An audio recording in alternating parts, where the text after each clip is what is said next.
plank, Peter Pan, John Darling yelled, waving a sword at his brother.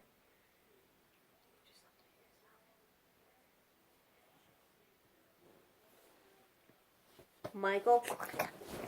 The boys were playing in their nursery. John was pretending to be Captain Hook, and Michael was pretending to be Peter Pan. I won't walk the plank, Michael said. And you're a codfish, Captain Hook. I'll get you for that, Pan, John cried. As the brothers chased each other around the room, Michael felt like he was back in Neverland. All right, John and Michael, time for bed, Wendy said, walking into the room. Just 5 more minutes, John pleaded. All right, Wendy agreed, walking out of the nursery. A few more minutes. John and Michael began another pretend battle, but the minutes passed quickly, and soon Wendy returned.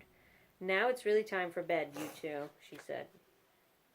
Michael and John put down their swords and crawled into their beds. Wendy turned out the light and got into bed, too. She was sleeping in the nursery while her new bedroom was being decorated. Michael pulled up the covers. He wasn't the least bit tired. Soon, John and Wendy were fast asleep. Michael squeezed his eyes shut, but it was no use. He kept picturing Captain Hook trying to capture Peter Pan. Suddenly, Michael heard a rattling sound, followed by a loud whoosh. He opened his eyes and looked around. The nursery windows were thrown wide open, but no one was there. Then Michael noticed a shadow against the far wall. He gasped in fear. The shadow looked just like Captain Hook. Captain Hook. Michael wanted to run, but he couldn't. He would have to hide. Michael quickly dove under the covers. Captain Hook was scary, but being under the covers didn't make Michael feel any better. He needed to know if a pirate was in the nursery. Slowly, he lifted the bottom edge of his blanket and peeked out. Captain Hook. Michael still couldn't see Hook, but the captain's shadow was right there against the wall, as large as life. The shadow looked around the nursery for a moment. Then it began to creep toward the far corner. A chill ran down Michael's spine. Captain Hook was headed right toward Wendy. Michael knew he had to protect Wendy. As he glanced around the nursery, his eyes fell on his wooden sword. Michael reached down and grabbed the sword just as the shadow got to Wendy. He threw off his covers and leapt toward it. The shadow stumbled backward. Michael lunged at it again, but it swiped at him with its hook. Michael dove under his bed. The shadow reached for him, but he darted away just in time. The shadow jumped into the bed. Michael gulped, waiting for the hook to swipe at him again. He wondered why he was seeing only Captain Hook's shadow. Where was Hook hiding? Michael knew he had to do something. He couldn't stay under his bed forever. Captain Hook was sure to get him sooner or later. Michael dashed into the middle of the room, but the shadow came after him. As he tried to get away, he tripped over a ball. The shadow skulked toward him. Shivering, Michael pictured the crocodile that waited for anyone who walked the plank. Suddenly, Michael heard someone call out, "Cock-a-doodle-doo!" Who is it? Peter Pan. Peter Pan! Peter Pan, Michael shouted as his hero flew in. "I'm so glad you're here. Captain Hook tried to get Wendy, but I stopped him." "Hook is here?" Peter asked, looking around. "Why, it's Captain Hook's shadow. Don't let it get away."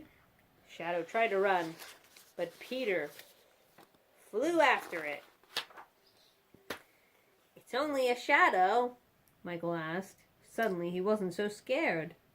He leapt up from the floor and ran after it, too. "Grab it from the other side," Peter called.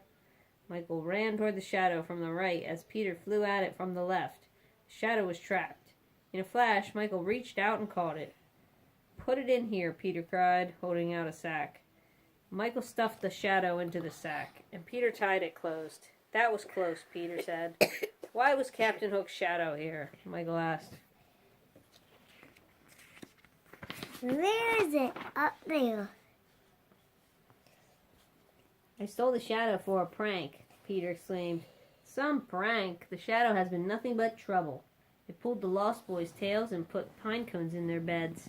And then it flew away from Neverland to cause trouble in London." "That sounds really awful," Michael cried, looking at Peter with wide eyes. I'm glad we caught it. Peter nodded. Thanks for all your help, Michael. I better fly back to Neverland and return it right away, while everyone aboard Captain Hook's ship is still asleep. Those nasty pirates have already caused enough trouble. Do you want to come with me? Peter asked Michael. It'll be a great adventure. Not without Wendy and John, Michael replied. Then let's bring them, Michael said, flying over to Wendy's bed. He reached down to give her a gentle shake, then drew his hand back. Aw, she's fast asleep. He looked over at John and said, John's asleep too.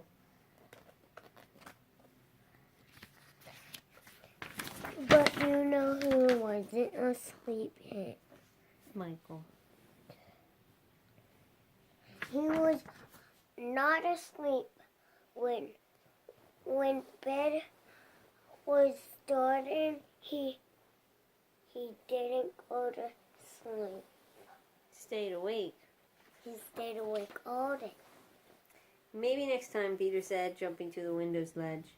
Goodbye, Michael. Tell Wendy and John I said hello. Why does he have this on him? That's the shadow. He put Captain Hook's shadow in there so he could take it back. He flew out into the night. I will, Michael promised. He waved goodnight and then went back to bed, smiling. He was glad to have had another adventure with Peter.